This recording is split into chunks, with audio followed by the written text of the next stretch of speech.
Author's Playhouse.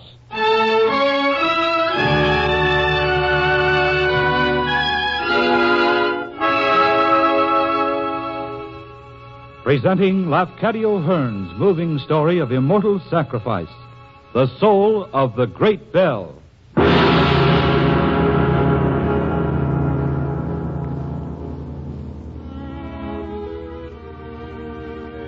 The spell of ancient China has always fascinated artists of the Western world. In our time, few writers have recreated the magic charm of Cathay with the incomparable artistry of Lafcadio Hearn. Tonight, Author's Playhouse presents one of Lafcadio Hearn's most famous stories, The Soul of the Great Bell.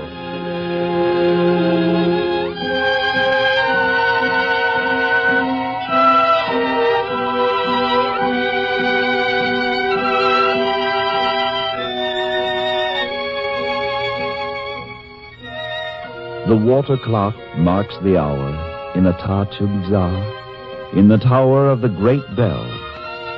Now the mallet is lifted to smite the lips of the metal monster. The bell's lips inscribed with Buddhist texts from the sacred Fa Hua King, from the chapters of the holy Lin Yen King. Hear the great bell responding. How mighty her voice, though tongueless.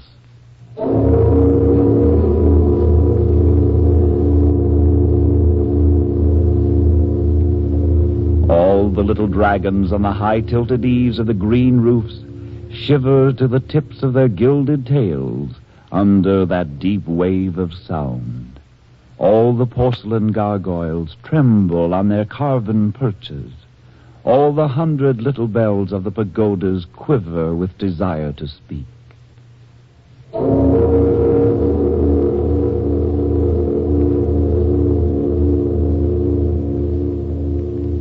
And after each huge shock, how wondrous the multiple echo and the great golden moan. And at last the sudden sibilant sobbing in the ears, when the immense tone faints away in broken whispers of silver, as though a woman should whisper, Hi-ai. Even so the great bell hath sounded every day for well nigh 500 years. Kon-yai, first with stupendous clang, then with immeasurable moan of gold, then with silver murmuring of Hi-ai. And there is not a child in all the many-colored ways of the old Chinese city who does not know the story of the great bell, who cannot tell you why the great bell says Kon-yai and Hi-ai.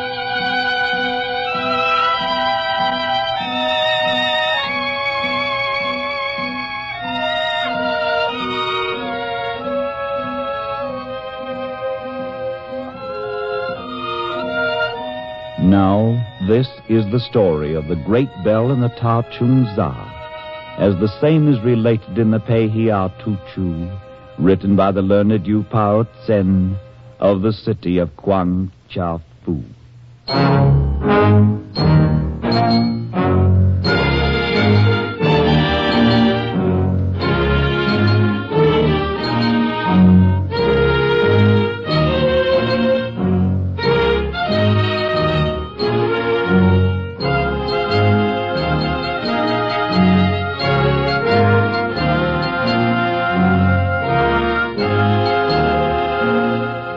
Most honored master. Well, Chang, what is it? Most honored master of this court of metalworkers. This unworthy person brings word that in the outer room awaits a high personage who bears a packet on which is the seal of the All-Highest, the Emperor of the Kingdom. I will go to him at once. Have wine brought and rice cakes. It is already accomplished, master.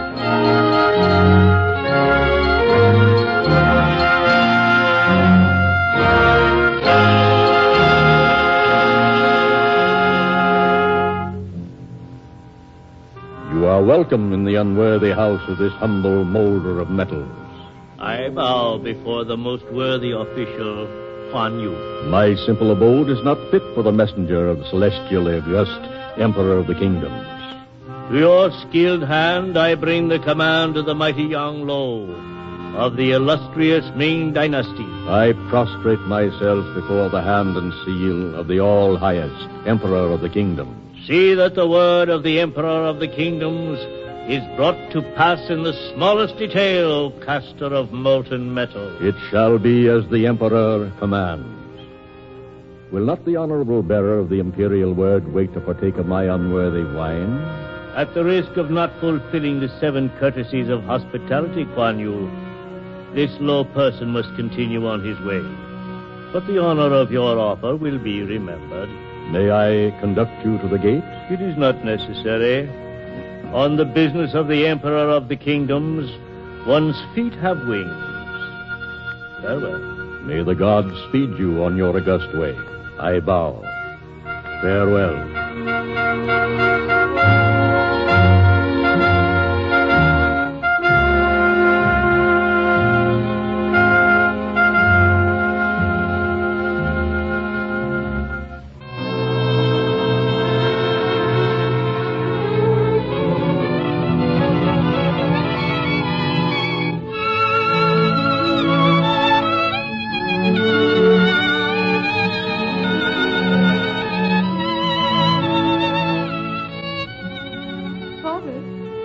Has he gone? You may enter, daughter. Father, is it permitted for this humble daughter to inquire the purpose of that proud person's visit? It is permitted, my child. Here is the missive he left with me. Oh, it is a seal of the Emperor. There is naught to fear. Let us open the packet and read the contents. How beautiful the characters and the decoration. The hand of the Emperor is ever beautiful. But listen, daughter. Your humble parent has been greatly honored. From the celestially august, the Son of Heaven, Yang Lo, to the worthy official Kuan Yu, it is commanded that he shall have made a bell of such size that the sound thereof may be heard for the distance of 100 leagues. Oh.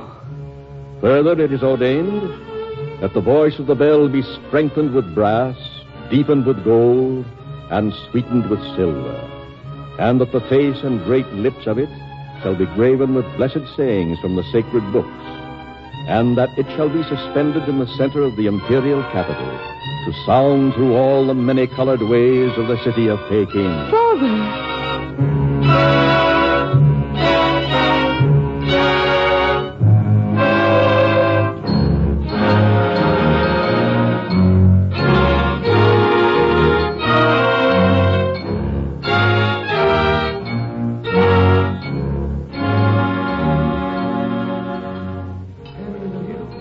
Handle carefully. Keep the fire even. Steady. Handle not so roughly. Beware, 'tis molten metal. See, my child, look down upon the labor of these men, and wonder at the power and the word of an emperor. Most illustrious Father, these are not the men accustomed to work in the court below. No, little Tonyai. These are the master molders, the most renowned bellsmiths in the empire. Truly is it written, the master may accomplish only according to the skill of his worker. How wise, my father. Most worthy Kuan Yu, the mold is prepared. The metals are fused in the melting pot. Master, we are ready to cast. Father, I It fear. is but the roar of the boiling metal that frightens you, my The child. crucible is so huge. It seems filled with liquid flame. That is right, my child. And the flame roars as the elements boil and fuse together. Now watch, little Tonyai. Watch the creation of a mighty voice that shall be heard over 100 leagues. You may pour the alloy into the mold, my master.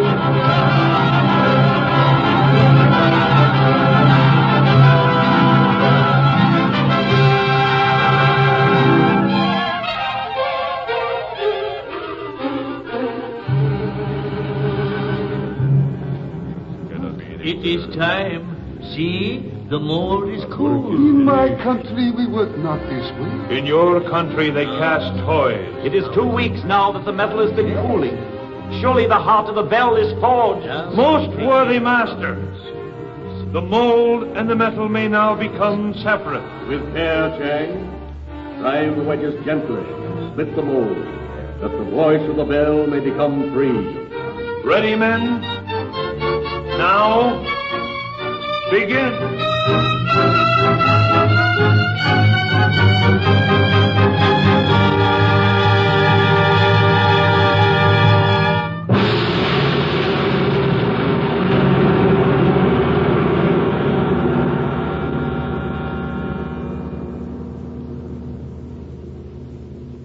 Father, the bell is misshapen. Even I may see that it is void of worth. We did as we were told. The proportions of the alloy were exactly as defined. The spires were even all about. Chang, how do you account for this? Most worthy master, it is beyond the comprehension of this humble artisan. Come closer. Examine for yourself. See the crack from lip to dome. The lips are warped, slagged, split. There is no uniformity. My masters. It is not. Masters. The fault is not yours. It is that the metals have rebelled, one against the other. The gold has scorned alliance with the brass. The silver would not mix with the molten iron. Let the molds be prepared once more, and the fires rekindled. Let the work begin again.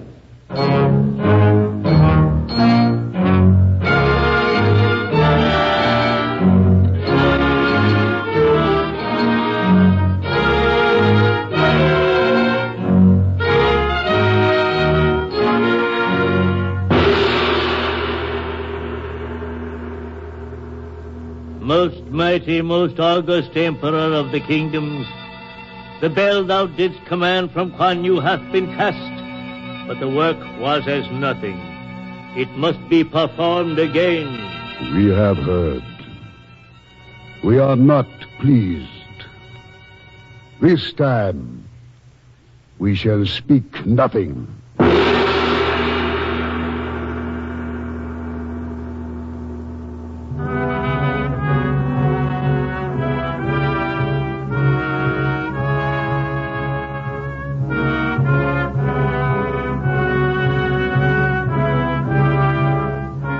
A second time the fires roared. A second time the metal swirled and simmered in the boiling cauldron. And finally, a second time the bell is cast, the wedges inserted in the mold. Easy. This time we must not fail. Gently. Gently.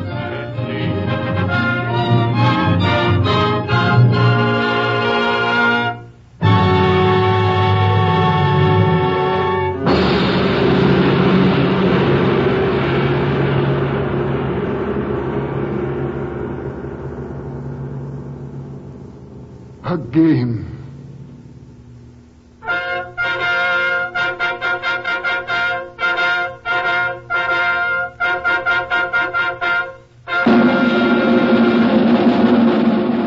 From the mighty Long Yo, the celestial and august, Kuan Yu and Fu Yin, twice thou hast betrayed the trust we have deigned to place with thee.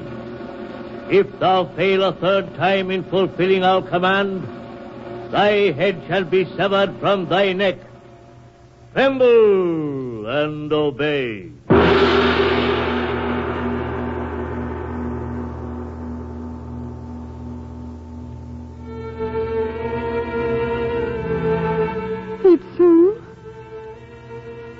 It's sung. Nurse, come to me. I cannot sleep. It's sung. What is it, little one? Why does not sleep come to your weary eyelids? Rest cannot come before mine eyes until the fate which o'erhangs my father has been safely put away. There is naught for a daughter to do save pray the gods that harm will not befall her. Nurse, you do not understand. Your kindness soothes me, but it cannot lift this terror that has come upon me. Your thrice-honored parent will surely succeed the third time the bell is cast. I must be certain. If there were but a way to pierce the gray veil of the future. Only the gods may know what is in store. I must know. All day I hear the roar of the fires beneath the cauldron in the yard. And it is to me the roar of the mob as the executioner's sword descends in glittering arc. At night I seek the release of sleep, and I am suffocated in the enveloping folds of the unknown tomorrow. It's so. My nurse, my friend since childhood. I must know. I must have certainty. It is not seemly for the grown woman child of an honored mandarin thus to weep, thus to speak in the wild tones of a beaten peasant. Hitsung, in the mountains, in the many-colored hills where you were born, there are, I have heard, soothsayers who can tell the future from the heart of a crystal, out of the glowing coals of a fire. Those are the tales of childhood, to soothe the sickly infant. You have been as my mother to me.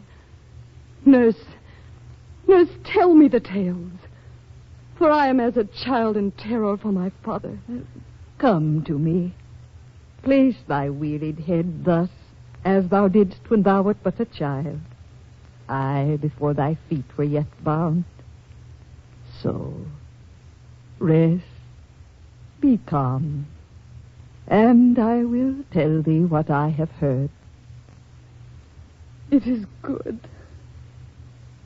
It is good to be once more at rest upon the heart of one who loves me. Tell me, nurse. There is a tale born of winter's sorrow in my native hills, that in all the circling stars that are the pathway to the abode of the gods, in the orbits of those ever-whirling bits of icy fire, is the secret of our journeys here on earth. There are some who profess to read that secret, who profess to chart from those whirling lights the courses of our destiny. I am not sure. I have but heard the tale. All I know is there is one who dwells at the crossing of the street of the opal with the way of the emerald sun, who may read those stars and tell thee that which may put thee at peace. Let me ride. So here at my window, I look out upon the all-encompassing night.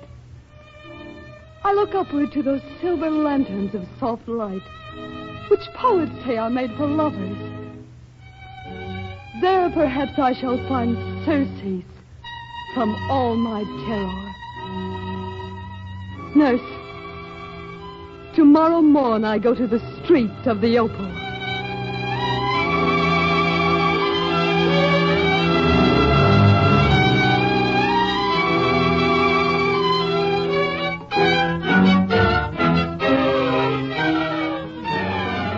Be the doorway, Itsu. Your most honored father would not be pleased. We will say no more.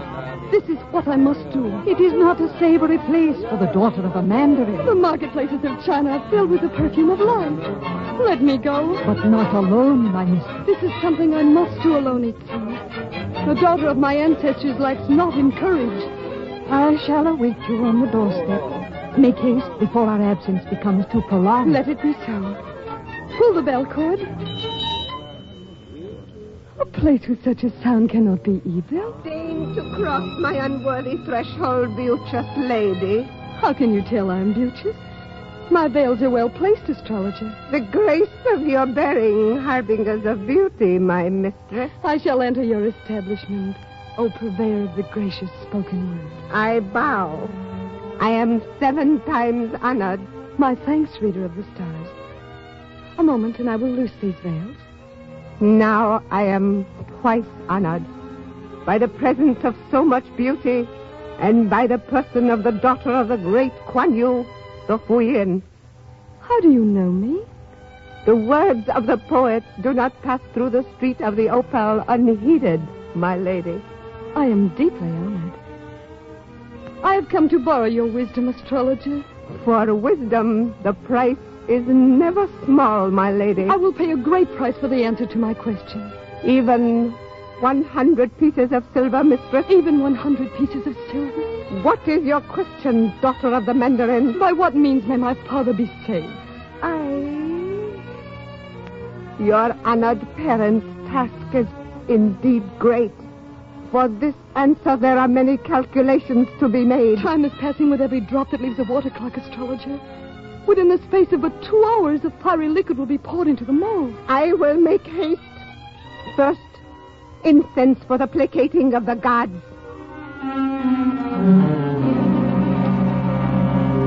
Now, I mark the aspect of the silver stream that some call the Milky Way, the pathway of light to the celestial gate.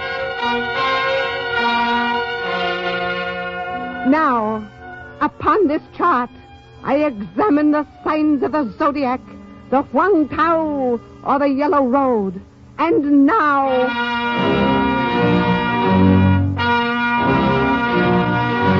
the table of the 5 Hin, or principles of the universe. And finally, the mystical book of the alchemist. Hurry! Time is restless. The answer is clear. It is as certain as the closing of that book. I hang upon the essence of your word. It is written. Gold and brass will never meet in wedlock. Silver and iron will never embrace until...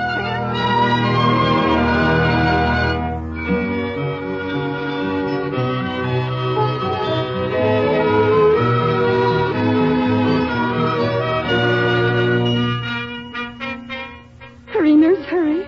I must be beside my honored father when the metal is poured into the mold.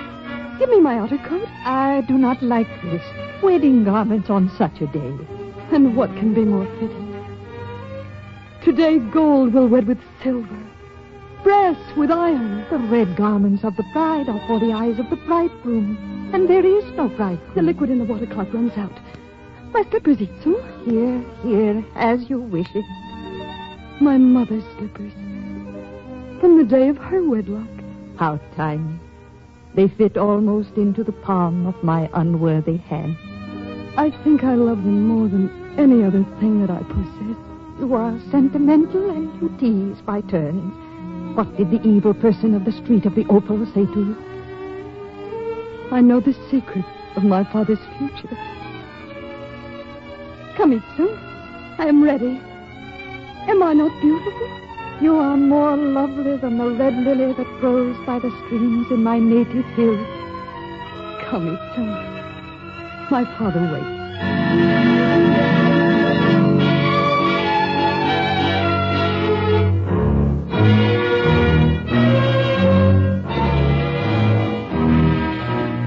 My daughter, and in your bridal garment. Today, my honored father, you will be wed to success, as the gold to the brass and the silver to the iron.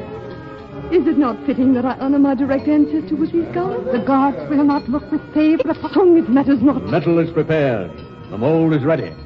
See below there. All the skill and patience of myriad workmen have been bent to the fulfillment of the Emperor's command. This time we shall not fail. You shall not fail, my father. Are we ready, my masters? We await the signal, mighty mandarins. For thy sake, oh my father!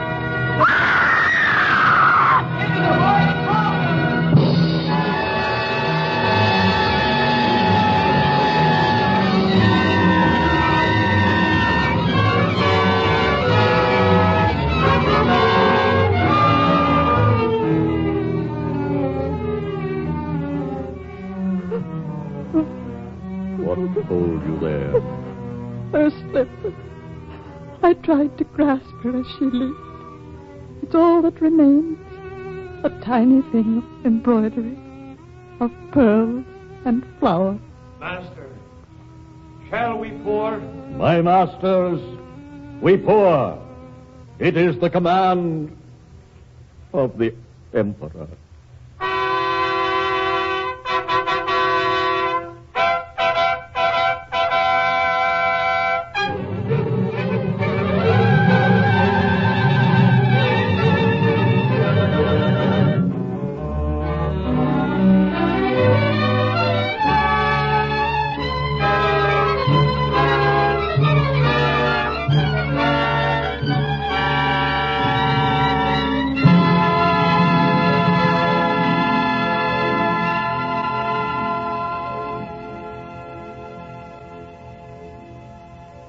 See, Master, The bell is true.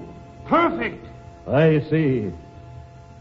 I see the gold is wedded brass, and the silver embraced iron. The bell is suspended. It is ready, Master. Let the bell be struck. It has a mighty voice, though tongueless. The Emperor will be pleased.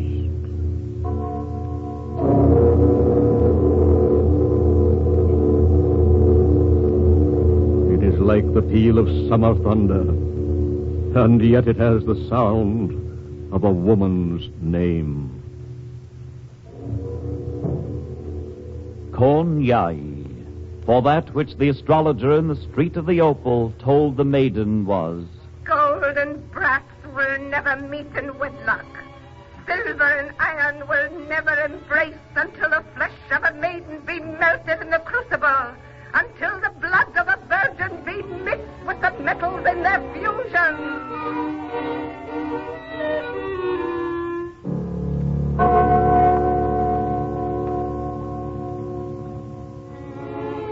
and to this day, well nigh 500 years, between each mighty stroke there is a long, low moaning heard, and ever the moaning ends with a sound of sobbing and complaining, as though a weeping woman should murmur, Hi. And still, when the people hear that great golden moan, they keep silence. But when the sharp, sweet shuddering comes in the air, and the sobbing of Hi, then indeed do all the Chinese mothers, in all the many-colored ways of Peking, whisper to their little ones, Listen, that is Konyai crying for her slipper. Listen, that is Konyai crying for her slipper.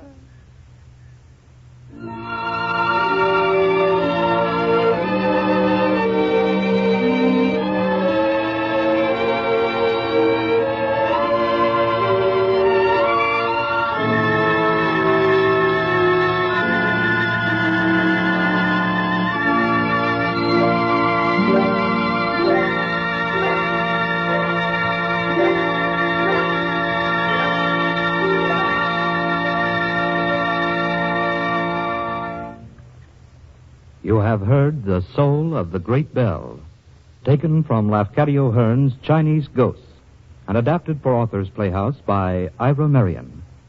Mr. Albert Cruz directed.